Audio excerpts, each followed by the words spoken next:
কারণ সে জিন ছিল। ইবন কাঞ্জুর জানালো, জিনদের শহর আর প্রশাসনিক কেন্দ্রগুলো বেশিরভাগই পানির ওপর তৈরি। তবে সমুদ্র ও নদীর গভীর অংশে, মরুভূমি, নির্জন জায়গায়, পাহাড় ও গুহায়, জঙ্গলে, এমনকি মানুষের ঘরের ছাদ ও কক্ষেও তারা বসবাস করে। শয়তানরা বেশি থাকে বাথরুমে, নর্দমায়, নোংরা জায়গায়। জিনদের মধ্যেও ধর্মীয় বিভাজন আছে। কেউ ইহুদি, কেউ খ্রিস্টান, কেউ মুসলিম। খ্রিস্টান জিনরা সাধারণত খ্রিস্টানদের ঘর আর গির্জায় থাকে। ইহুদি জিনরা ইহুদিদের ঘর আর সিনাগগে। মুসলিম জিনরা চেষ্টা করে সেই সব ঘরে থাকতে যেখানে বাসিন্দারা আল্লাহর আনুগত্য করে। কিন্তু যদি তারা দেখে মুসলিম ঘরের মানুষ আল্লাহর বিধান মানে না, তবে তারা দুঃখ নিয়ে সেখান থেকে চলে যায় এবং অন্য ঘর খোঁজে যেখানে মানুষ সত্যিকার অর্থে অনুগত। ঈসা দাউদ সরাসরি জিজ্ঞেস করলেন, তুমি কি আমার ঘরে থাকা জিনদের দেখতে পাচ্ছ? কাঞ্জুর উত্তর দিল, হ্যাঁ আলহামদুলিল্লাহ, তারা সবাই মুসলিম। তাদের মধ্যে আছেন সান আর মারিয়াম নামে দুই মেয়ে জিন, যারা জুবাইদা নামের এক নারী জিনের সন্তান। তাদের বাবার নাম মোহাম্মদ। বর্তমানে তাদের কিছু সন্তান তোমার ঘরের ছাদে বসে আছে। ঈসা আবার জানতে চাইলেন, তারা কি পাখি বা অন্য প্রাণীর দ্বারা বিরক্ত হয়? কাঞ্জুর বলল, না আলহামদুলিল্লাহ, তারা সারাদিন ছাদে থাকে, কোনো সমস্যা হয় না। ইবনে কাঞ্জুর বলল, তারা অর্থাৎ ঈসার ঘরে থাকা জিনেরা খাবারের সময় নিচে নামে, খাওয়া শেষে আলহামদুলিল্লাহ বলে প্লেট সরিয়ে দেয়, রাতে নামাজ পড়ে আবার ছাদে ফিরে যায়, ক্লান্ত হলে চেয়ার, কার্পেট বা বারান্দায় যেখানে ইচ্ছা ঘুমিয়ে পড়ে। ঈসা জিজ্ঞাসা করলেন, তারা কি কখনো বাইরে যায়? জিন উত্তর দিল, হ্যাঁ তারা যায়। কখনো কখনো মক্কার মসজিদুল হারাম বা মাদিনার মসজিদে নাবাবিতে নামাজ পড়তে যায়। তারা বজ্রপাতের মতো দ্রুত গিয়ে আবার ফিরে আসে। ইবনে কাঞ্জুর সতর্ক করে বলল, শয়তানরা খালি কূপ, নোংরা জায়গা, আবর্জনায় থাকতে ভালোবাসে। আজান দিলে তারা কান বন্ধ করে পালিয়ে যায়, পানির ধারে বা লুকানোর জায়গায় চলে যায়। তাই বাথরুমে ঢোকার সময় বাম পা দিয়ে প্রবেশ করতে হবে এবং দোয়া পড়তে হবে, আল্লাহর নামে, হে আল্লাহ, অভিষিপ্ত পুরুষ ও নারী শয়তান থেকে তোমার কাছে আশ্রয় চাই। নারীদেরও সতর্ক করল, তোমরা যেন আল্লাহর নাম না নিয়ে টয়লেট বা নর্দমায় গরম পানি না ঢালো, কারণ এতে শয়তান বা তার পরিবার মারা যেতে পারে। তখন তারা প্রতিশোধ নিতে চায়। এই বর্ণনা হাদিসের সাথে মিলে যায়। আবু হুরায়রা রাদিয়াল্লাহু আনহু বর্ণনা করেছেন, রাসূল সাল্লাল্লাহু আলাইহি ওয়াসাল্লাম বলেছেন, আজান দেওয়া হলে শয়তান দৌড়ে পালায়, আজান শেষ হলে আবার ফিরে আসে, ইকামত হলে আবার পালায়, ইকামত শেষে এসে নামাজে দাঁড়ানো মানুষকে কুমন্ত্রণায় ব্যস্ত করে। ঈসা দাউদের বইয়ে লেখা আছে, একবার তিনি পশুর মাথার আকৃতির কলমদানি ব্যবহার করতেন।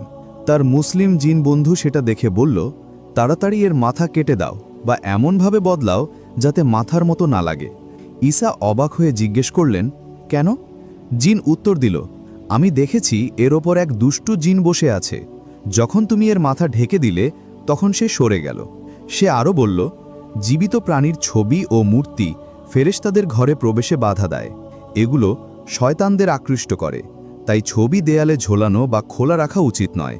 বই বা ম্যাগাজিনে থাকলে উল্টে রাখতে হবে।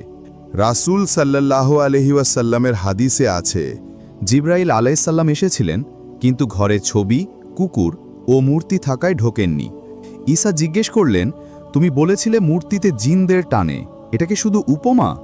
জিন বলল, না, এটা আসলেই টান। আমরা দূর থেকে সেটা এমনভাবে অনুভব করি যেমন মানুষ সুগন্ধি গন্ধ শোকে। তোমরা চোখে দেখতে পারো না, কিন্তু মূর্তি থেকে আলোর মতো একরকম বিকিরণ বের হয়, আমরা সেটা দেখি। বিজ্ঞান ভিত্তিক ব্যাখ্যা, প্রতিটি বস্তু, বিশেষত মূর্তি, পাথর, ধাতু, মার্বেল, নিজস্ব তড়িৎ চৌম্বক তরঙ্গ বা ইএমএফ বিকিরণ করে। যেহেতু জিনরা আগুন বা শক্তির মতো, তারা এসব বিকিরণ সহজে অনুভব করতে পারে।